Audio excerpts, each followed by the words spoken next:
I try and educate people about the value and importance of trees. And so, what Melody was saying about the appreciation is super important. And if you know trees, you'll love trees. A lot of times, people the only thing they know about trees is that they love trees. But I've got this lifelong quest to improve my practice. And like an example is we did an Arbor Day ceremony. We had a bunch of fifth graders. This little 10-year-old kid comes up to me and he says, "Trees show me the wind." Oh, And oh, I never would have thought about that on my own. I couldn't have come up with that. And so I've taken the lesson that he gave me and I've tried to get humble. And as some of the people listening know that I'm not very humble. So I kind of have to force myself.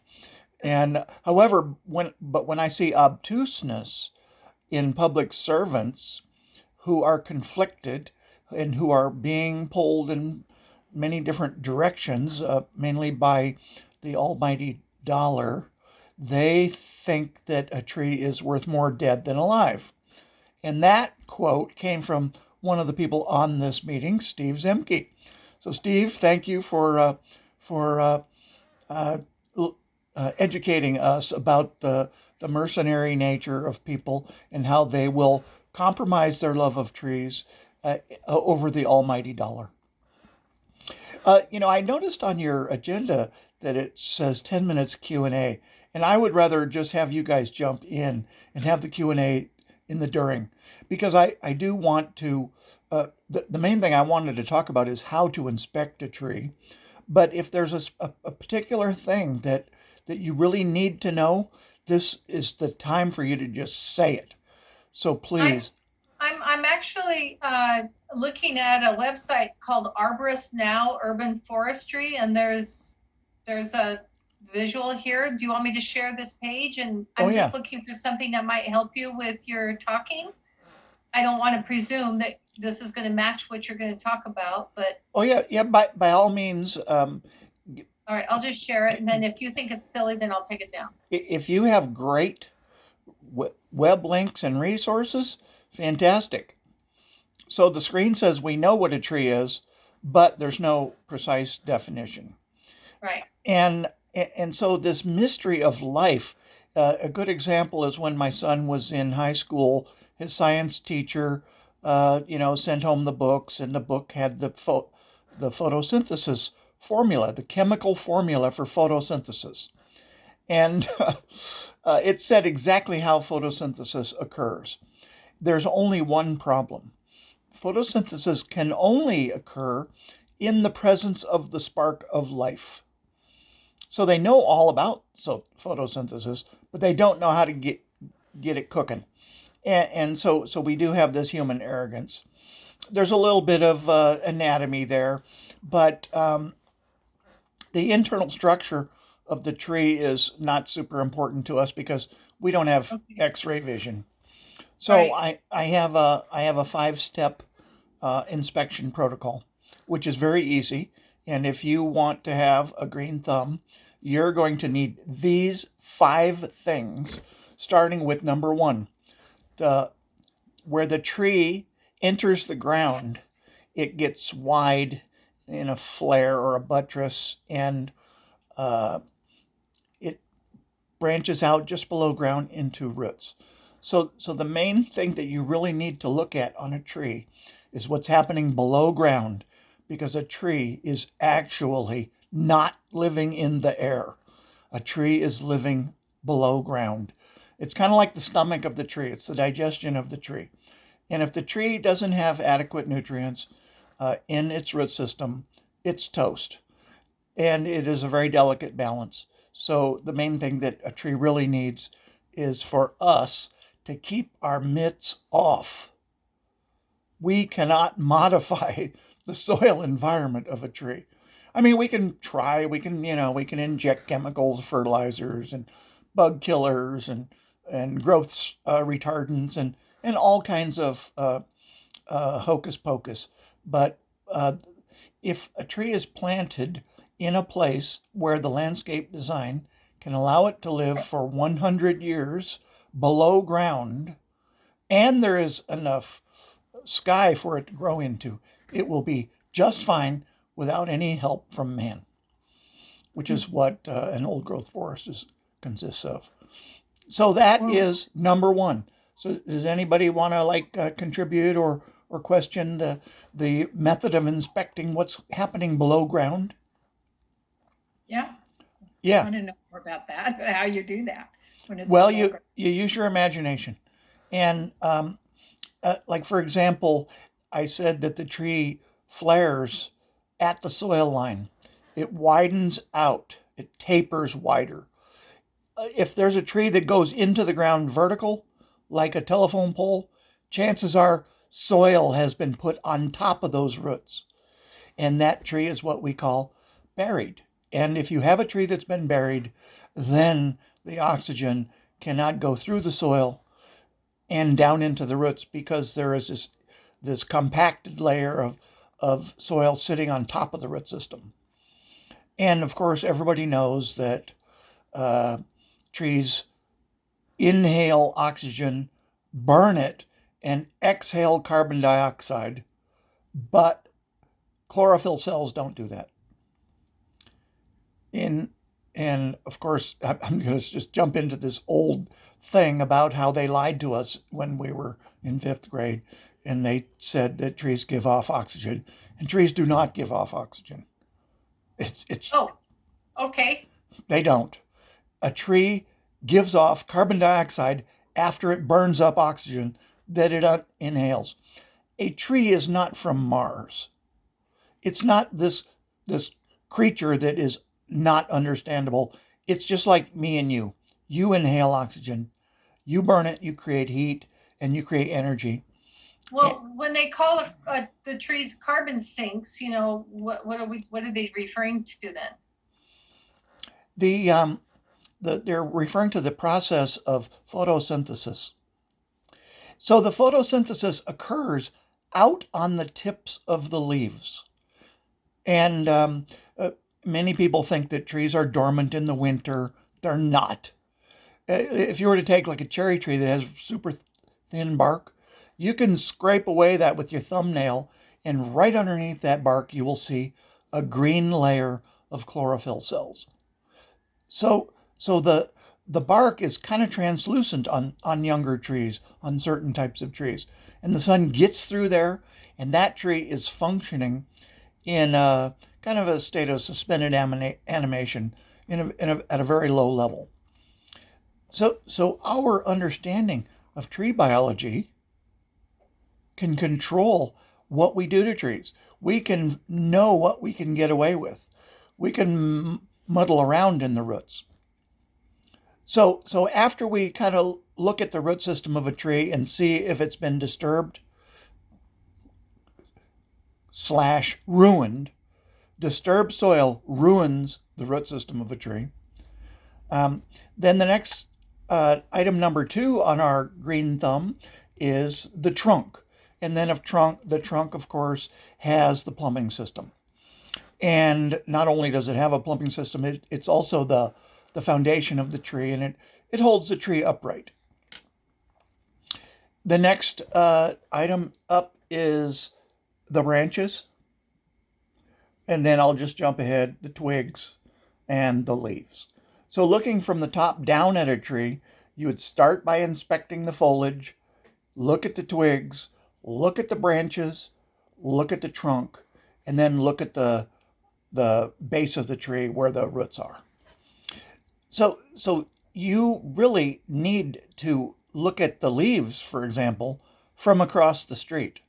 So that's why I give that sequence in both directions. If you're driving in your car, you can see the leaves. If the leaves on the very top of the tree have turned brown, if they're sparse, if there's no buds up there on the twigs, you can spot those anomalies, and then you'll know that the tree is suffering. So you need to understand the condition of the tree. And it's great, to have a satellite photo and to have lasers mounted on spaceships looking straight down and telling you where every tree is. Unfortunately, they don't tell you where the tree is. They only show you where the leaves are. And underneath that um, canopy cover is any number of trunks of which we don't know uh, how many are there. So when the government says that their satellite photo survey is complete and accurate, that's just the government lying to you and telling you that the location of the tree is the only important thing, not the metabolism of the tree, not the growth rate of the tree, not the species of the tree, not whether it's a conifer tree or a deciduous tree. And most importantly, the satellite photos do not tell you what kind of shape the tree is in. Is the tree almost dead? Is it declining? Is it healthy? What's the growth rate? Um, so I guess Melody is probably tearing her hair out because I have just jumped into a political position based on a scientific scenario.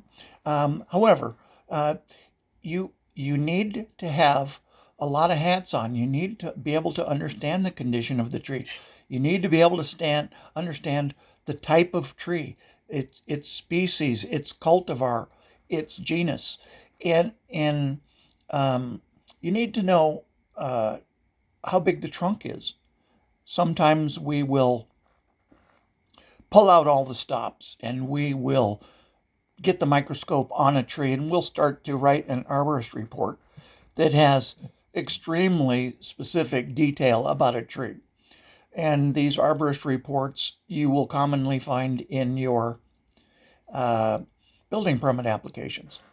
And unfortunately, a lot of times those arborist reports in the building permit application are just an inventory that says, well, here's the tree. This is where it is located on the property. This is what kind of tree it is. And it's maybe in okay shape, fair shape, poor shape, or dead. And so it's kind of skimpy. And whenever you're talking to an arborist and asking him questions or her questions, you need to know what you're going to do with the information, and that way you will ask the right questions so that you don't go off into the deep end on detail and come up with information that isn't going to be useful. So I want people to be able to drive down the street and have remarkable things about trees jump out at them. Like, say, for example, you have a branch that's been broken in a storm and it's partially cracked and it's hung over at an unusual angle, and you can tell that, say, for example, the tree has been shattered by extreme forceful winds. Pretty common for Atlas cedar trees to get broken up by snow. Atlas cedar trees and magnolia trees, evergreen magnolias, commonly they get busted up by snow. So if you are in the neighborhood and you know your species identification and you see a tree that has some storm damage, that is one of the clues as of what type of tree it is. So it is pretty important to develop an awareness of the different species. And of course, they're mainly broken down into the two categories of cone-bearing trees and trees that lose their leaves in the winter, or deciduous trees. So conifers. One of the things that we want to get done with our website this year is to add a whole section about trees themselves with pictures of a specific type of tree, its Latin, everything that you were just talking about, what makes it special, what environment does it need to grow in, all the things just for an education viewpoint about what each tree does for the environment, does for the people, how it grows, that whole thing. It seems like that would be a really useful thing to do for a website in terms of educating the population, and then also for being able to support letters and action items towards, hey, why do we need to save this tree? We need that detailed information that's based on fact, not rather than just emotion. I suggest that you use mentorship, have tree walks, get people uh, in your face, have hands-on discussions and exchanges, because I have a heck of a time learning from books. I really believe that one-on-one instruction is really the only way stuff is going to to be relevant. So Alan's got The Trees of Seattle, and that's a great book written by a local arborist, Arthur Lee Jacobson, who lives in kind of the Montlake neighborhood. And Arthur has been fantastic as a resource. He does have the ability to read stuff and have it sink in, whereas my brain doesn't. I have to actually do stuff to be able to learn it. So I'm curious, I'm sorry to interrupt you. I'm just curious, Steve, I know that you've been involved with Clear Cut Seattle or Save Our Trees groups. About 5 groups.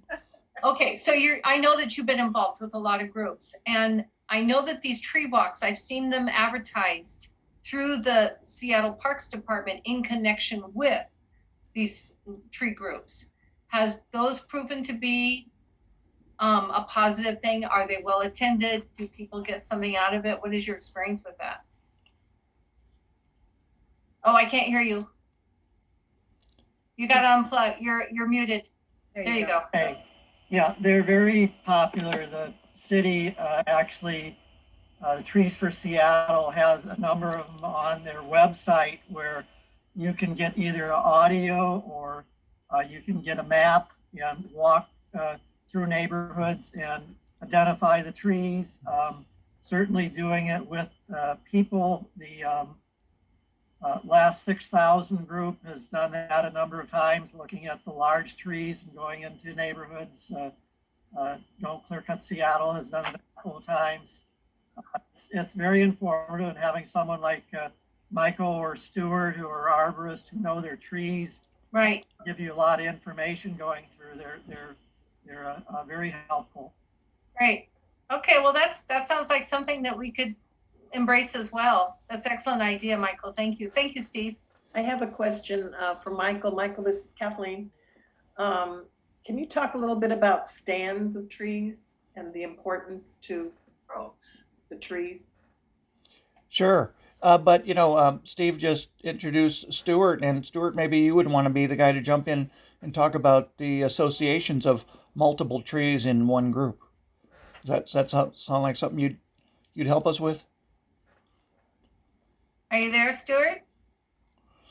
Well, the science of studying trees is arboriculture or arbor culture, and it's a subcategory of forestry, which is multiple trees in groups, and so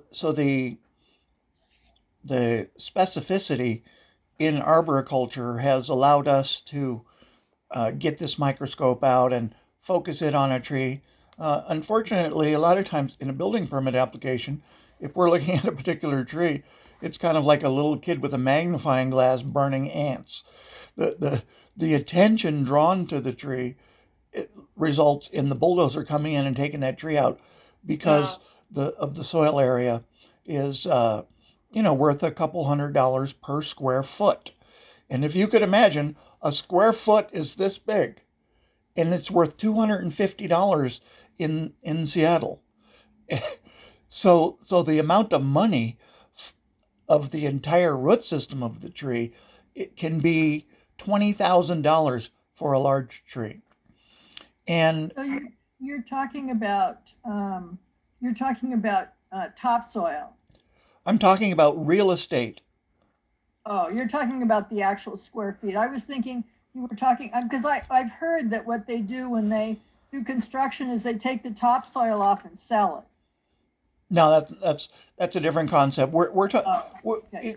What Save Shoreline Trees is all about is about land use policy. Mm-hmm. And when you have a natural resource that is providing benefits to the community, and then you decide to eliminate those trees and no longer take the benefits of the oxygen production, the beauty, the wildlife habitat, and all the wonderful things about trees. You are doing what is called land conversion. And like, for example, when the Native Americans lived here, uh, and miners showed up, loggers showed up, ranchers showed up, farmers showed up, and they converted the land from its natural state uh, and into their own uses, and it's no longer good place to hunt bear or whatever it is that it was in its intact state. So the concept of groups of trees in urban areas is commonly termed groves, and there are several ordinances that recognize the combinative effects of trees that are closely associated in a small area called a grove. A good one is the city of Seattle, which is actually a pretty advanced grove ordinance. It says that if you have 8 trees that are all touching each other and the trunks are all at least a foot in diameter, that is a grove. So with trees, uh, uh, exact definitions don't always apply. Sometimes a definition of a grove really is a poor substitute. Like, say, for example, uh, the the overstory, the mid-story, the understory, and the shrub layer or ground cover constitutes a vibrant uh, wildlife habitat, but it doesn't meet the definition of the city of Seattle's 12-inch diameter trunks as a grove. So we have the advantages of the intent of the law, but we have the disadvantage of the letter of the law. So I think the fact that trees on the edges of groves stand as a barrier to wind, and they protect the trees in the center of the grove from these winds that come in on all directions. And it is those trees on the edge which have always received the benefit of being knocked around by winds, so they grew really strong, they grew robust root systems. They can be removed then through development, and the remaining trees in the center of the grove then fall over because they did not develop the strong structure needed to withstand becoming edge trees, becoming new trees on the edge. When you're out in the woods, as you walk through the logging sites, you can see where there's a big clear cut and then there's a big stand of trees. Well, right on the edge of that stand of trees are a bunch of trees that have fallen over. And in urban areas, that creates an unacceptable safety hazard. And so, because governments want to eliminate safety hazards, and with trees, that's an inexact science, they will allow the other trees that are weak to be removed also, as well as the trees that are the target trees. And the project on 178th Court, of course, is a perfect example of that. They want to remove all the trees in the windward edge and build a house there, but then all the trees on the center of the grove, which have no protection against wind, those will fall over and cause problems for the 2 neighboring houses and the new house that's being built. So we have this a bunch of scientific information, and we have the political laws and rules and the relationships between people, the bad blood or the advocacy, and Michael, I it's just have a totally. question for you before you go past that part. The trees that you take down and the middle ones, how long does it take for like on 178th Court, how long would it take those trees to be at risk? the, Big the, windstorm, the, that's all it takes. the following windstorm. That's right, Steve. That quick? Yeah, Well, they have no roots. Their roots have never been tested. It's kind of like a person that's out of shape. A tree that's in the center of a grove, it just does not have stamina. It's like, how long can I run? I could run for about a minute and a half because I haven't run. But a jogger can run for an hour and a half. So about 91 seconds into my jog, I'm done, and so that's what's going to happen. Okay, thank you. Hey, There's a- Michael, this is Janet. Can you, recently there's been a lot of, discussions online and stuff about how the trees, actually communicate in the roots, between each other in different ways. And some are, one is beneficial to the other, not even just the same kind of tree, but, different species, have this cross benefit. Do you have any thoughts on that? I would say that science is very preliminary. So, the guy that taught me about trees when I started in 1970, he learned in the 50s. So, in a sense, I'm still practicing 1950s technology. I'm not a researcher. Some people really do keep up. Like, for example, I subscribe to the Journal of Arboriculture and Urban Forestry, but I don't read the stuff about the fungus uh, and a lot of stuff that is outside of the my favorite topic, which is the structure of the wood and the strength of the tree. So no, I'm not a good person to discuss that communication. I can tell you that Stevie Wonder had an album in 1968 called "The Secret Life of Plants," and there was a bunch of people talking about talking to your plants, making them happy, and therefore they would grow bigger, produce more flowers, more fruit, and make you happier. But I'm just not um, uh, that foo-foo of a person. Pam. Let me just say that, I think that attracts people though, and it attracts small kids, young kids about if you do take that kind of, if you point out those kinds of things. So there is some value to it.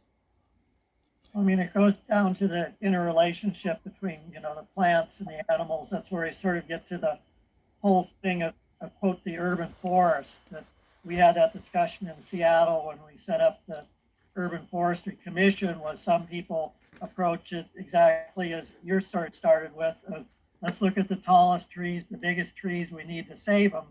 But the reality is that we need to save trees of all sizes, because once the big trees die, where are the replacements? Mm-hmm. That all the interrelationships that Michael was talking about that go on. You have a grove of trees, they do support each other structurally, and it appears through fungi and chemical interaction and stuff. But the wildlife living in the city depends more on tree groves than it does on individual trees, because one of the basic principles of ecology is the larger the grove, the more diversity of life that you have within those groves, including both plants growing it there and also the insects, the birds, etc.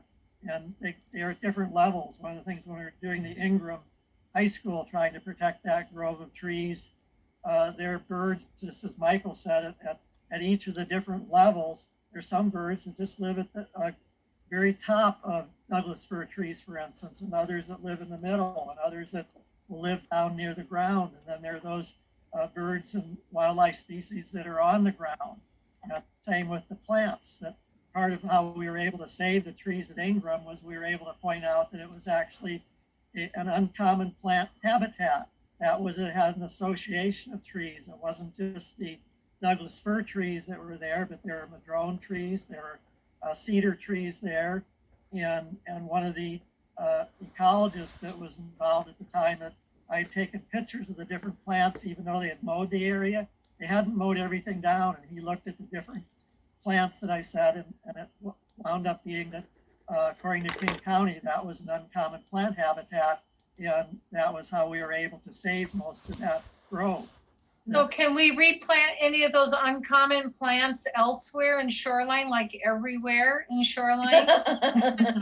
Well, there's a guy named Douglas Talmy who basically has written a couple of very good books about using your backyards as how we're going to save habitat and trees, is plant trees, plant associated shrubs, look at the native species because of the interactions that you get with the evolution of insects and birds. For instance, like oak trees, for instance, he said, I think there's like 80 different species of insects associated with it.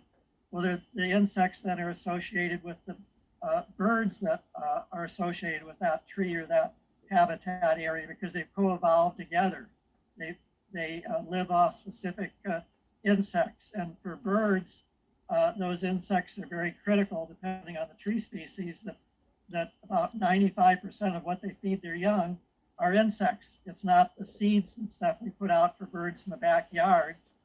They need insects to be able to feed their young on. Those insects have co-evolved with various tree species, and that's why the diversity element comes in, that you can have a lot of trees in the city, but if they're exotic tree species, there are going to be very few birds associated with them in terms of native birds. That's why you have one of the big groups in the state is the Washington Native Plant Society, and there are various groups associated with subgroups and different, Puget Sound group and groups on the east side of the state. And you get those relationships that are very important in terms of the value of why the urban forest is important. It's not just trees themselves, because trees have all those associations. On to our tree inspection, I just wanted to point out that there's certain dimensions that we collect when we're measuring trees. So you've always heard about the diameter at breast height, and that's a very important dimension. But then there's a couple others, and one of them is the drip line. And then there is another dimension based on the drip line, which is double the drip line. And the area outside the drip line is called the feeder root zone. So those are all ways that people communicate, so they have common terminology. So I just want everybody to know that if you're not speaking their language, you can be marginalized. Right, and that's what I've been concerned about all along. I'm so grateful to Steve for joining our group and giving his views on things. And Michael, you've been amazing to step up. And I know that Stuart, who's been quiet, has also given a lot of information with his letter writing and information to us over this last year. All of you guys have been incredibly helpful, and we're grateful. And what we wanted, Melanie, did you want to say something? Oh, well, anyway, thank you. And please come back and join us. Obviously, there's so much to learn. Oh my gosh. But I'm so grateful to learn. The living landscape. This was one, and this is the author, Douglas Talmy, who his original book was called Bringing Nature Home. Okay. And he has a website that you can go to. We have a number of these things that are posted on the Friends of Seattle's Urban Forest. Has a web page. It's friends.urbanforest.org. And we have a list of books relating to trees. He's on there, but he has a website. You'll find him also on the in terms of videos. He has the videos on YouTube. Very good, where some of the talks that he's given. Can you spell his last name? It's Tallamy. He's an entomologist at the University of Delaware. But the book that he's most known for is the one was Bringing Nature Home, was the first book he wrote. He is involved right now on the National Audubon Society. He has posted there trees and plants and birds and that are associated with them, trying to do this. Again, of his big thing is, let's create national parks in our backyards. Let's plant trees and plants and stuff that will bring birds and keep birds in our city. Right. So I just want to let everybody know that I'm on Facebook every day. Yesterday, I saw some tree pruners up in some hemlock trees, and they were wearing pruning spurs on their feet, poking a bunch of holes unnecessarily in these trees. Within one day, there was 56 messages universally condemning that practice of tree destruction for the convenience of these guys who were supposed to be paid acrobats. Um, so I'm a troll. I will post things that infuriate people or that inspire intellectual discussion. So if you go to Facebook and you look at Michael Oxman, believe me, it's a barrel of laughs. And then I also on the chat I put in my Instagram handle, Tree Doctor, and I have my website treedoctor.com. My license plate on my truck is TREEDR. So I in so I started off actually more than 20 years ago, in 1990, exchanging messages with people on social media. So uh, I've watched the discussions. I know probably how to poke people in their sore spots. And if you want to engage, uh, if you want my participation, you will include a photograph, a link, or a video. On my YouTube channel, I have over 600 videos of all different things, including some Rolling Stones and the Who concert videos, but mostly tree stuff. And so I just welcome you to express your opinion. Tell me what you think. Tell me why you love trees. Tell me what is so fantastic about trees showing you the wind. Thank Hey, you. Michael, Oh, go ahead. can we, and everybody, Melody, can we plan a tree walk with Michael? Right. Let's continue this conversation. I think it's a great idea. I can really see this. We can put it in Shoreline Area News, and we can put a date out there, and hopefully do it when the weather is a little less chilly. But I think a lot of people walk year round, and why not? Let's get started. Thank you. One of the things to look at too, in terms of like with Michael and taking video and pictures, is for making your case for saving trees and shoreline, you need to show what's being lost. That means the best thing is before and after. You know, you're not Right. gonna save a lot of trees based on the current ordinances we have out there. But the thing is, if you show what's there now, where you have all these instances that they're going to take down trees, get pictures of the trees before they're down, then take pictures after they're down, if you can get them when they're cutting them down. Those are all educating people on what is being lost, because Right. unless you're going down a specific street, you're not going to see that. Most people don't necessarily see the trees. It's true. They don't see them being lost. It's true. Okay, I want to honor our time, and it's 8:00, so we've finished our meeting.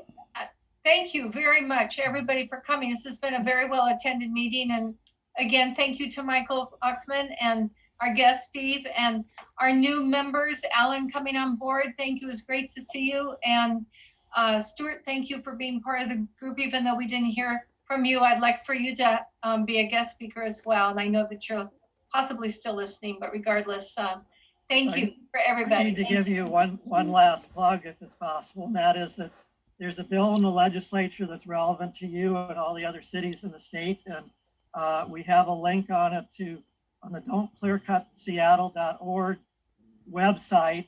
We have where you can respond in supporting House Bill 1216. What it does is it would help fund the Department of Natural Resources to help cities and counties and communities do tree inventories, do canopy studies, help them develop urban forest management plans, and also help develop tree ordinances, which is exactly what you're saying you want. Yeah, it's exactly what we need. So this bill would get $2.1 million is in Inslee's budget. Wonderful. Don't click Seattle. House Bill 1216, you said? 1216. If you go to don'tclearcutseattle.org, there's Okay. a campaigns link click on that and it'll send an email to all the committee members as well as the bill sponsors urging them to, Great. We'll put it on our That's website. okay. We find out if anybody's going to volunteer for the tree board? Or if we could somehow give some support to somebody volunteer, filling out the forms to volunteer? I assume you're getting it out in emails to let your people know there that this opportunity is available. Yeah, and Be then a even learning to attend the experience as meeting. well as they don't always need to know everything, just have the desire to, participate, Right. learn. Okay, thank you all. We gotta go. Bye. All right, take care. We'll talk soon. Thank you. Good Thank night. you, Michael. Night.